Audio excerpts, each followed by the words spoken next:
Bax, bu qisası necə təsəvvür edirsiniz? İran necə qisas ala bilər İsraildən? Artıq bilirsiniz, İranın məhz öz ambisiyalarının girovuna çevrilir. Hazırki İranın vurulması hansı qisasdan söhbət edə bilər? Artıq İranın bu saat, bu dəqiqələrə kimi İranın müxtəlif regionlarında İsrail dəqiq zərbələrlə İranın hərbi aerodromlarını, raket bazalarını və digər strateji hərbi obyektləri sıradan çıxarır. İranın əlində sadəcə olaraq ballistik raketləri var idi, 2000 kilometr. Həmçinin şahid pualarıdır, İsrailə zərbə endirmək üçün. Demək olar ki, raket bazaları da sıradan çıxarılmaq üzrədir. Havada müdafiə sistemləri çöküb, təyyarələrin havaya qalxması üçün aerodromlar artıq zərərsizləşdirilib. Hansı qisasdan söhbət gedir? Təbii ki, artıq İran rejimi manipulyasiyadır.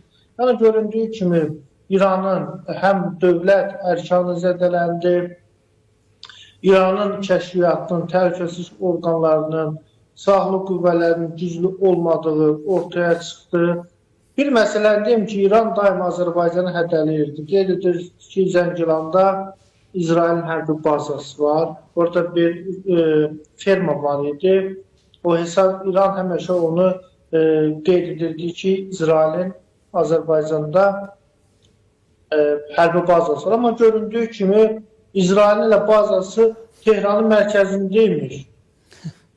Demək olar ki, bütün İranın siyasi elitasında, təhlükəsizlik orqanlarında, kəşfiyyatında İsrailin casus şəbəkəsi formalaşır.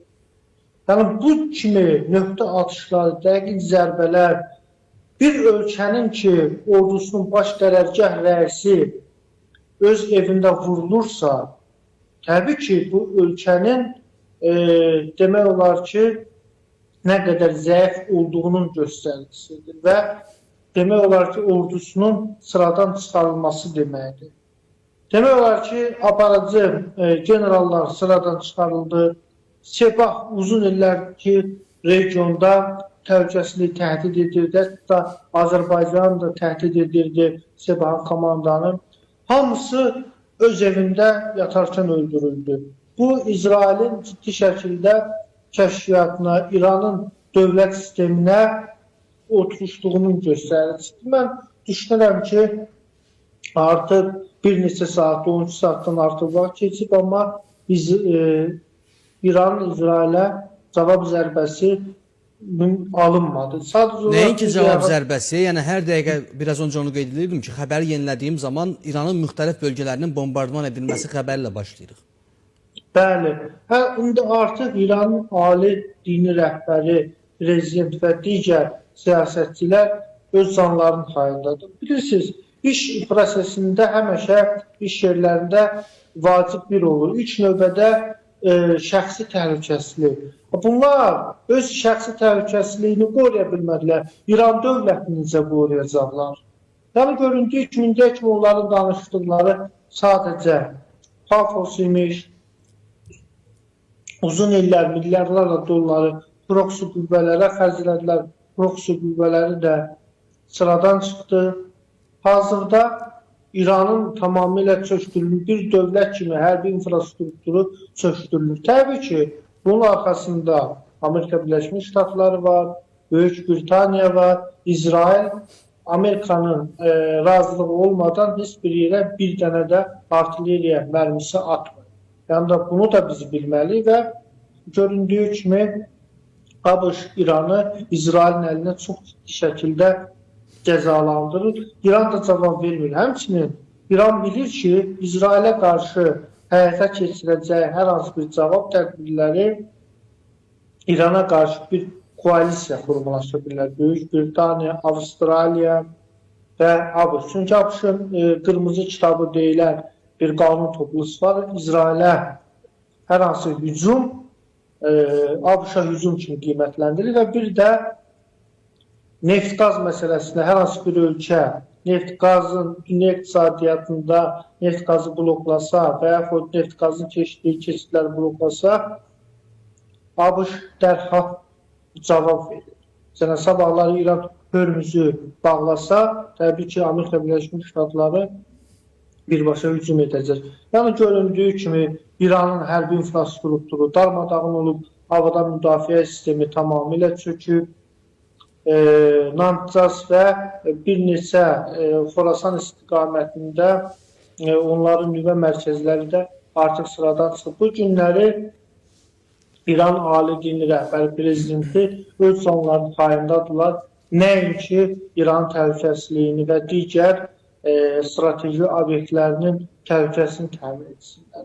Təbii ki, Azərbaycan və biz müharibənin başlamasında, müharibənin bu gedişatında narahatıq, istəmirik hər hansı bir müharibə olsun, amma göründüyü kimi uzun illəri İranın cəzasızlığı ona qarşı bu kimi hərbi əməliyyatların başlamasına gətirib çıxartdı. Çünki İran həqiqətən də yaxın şərqdə demək olar gövdə bir əzələ nümayiş etdirirdi, Cənubi Qafqaza sirayət etmişdi. Amma İran çökdürülürsə İsrail tərəfindən təbii ki, növbəti mərhələdə Türkiyə ola bilər. Bunu da nəzərə almalıyıq.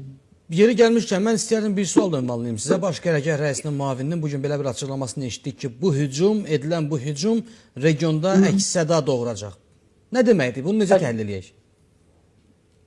Düzdür, əks-səda doğurub. İranın demək olar ki, hərbi infrastrukturu məhv olub, bütün siyasi hərbi elitanın demək olar ki, 50% öldürülüb. Belə bu əks-sədadır. Bunu belə xarakterizə etmək olar. Yəni də deyirəm ki, İran düzdür, BMT Təhlükəsizlik Şurasına məktub göndərib. Amma ola bilər ki, ballistik raketlər İsrailə atılsın. Amma bu həll edici olmayacaq və İsrailin təhlükəsizliyi istiqamətində həm ABŞ, Böyük Britaniya ona atılan ballistik raketləri zərərsizləşdirəcək. Və yaxud İran hesab edirlər ki, İran ABŞ-ın Körfəzdə və yaxud Hind-Okeanında hərbi bazalarına hücum edə bilər. Bu da yenə də İran bir daha Amerikanı gəl məni vur, məni məhv elə kimi mesajı vermiş olacaq. Təbii ki, İran Amerika Birləşmiş Ştatları ilə razılaşmalı idi.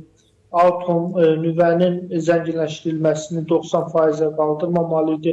100%-də saxlamalı idi elmi araşdırmalar üçün və yaxud nüvənin zənginləşdirilməsini qonşu ölkələrə verməlidir. Amma göründüyü kimi Amerika Birləşmiş Ştatları da hesab edir ki, əgər İran nüvə silahını əldə edərsə, Türkiyə və Səudiyyə Ərəbistanı da nüvə silahı əldə edə bilər.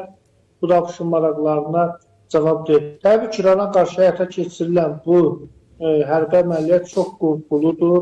Dediyim kimi, növbəti mərhələdə Türkiyə də ola bilər.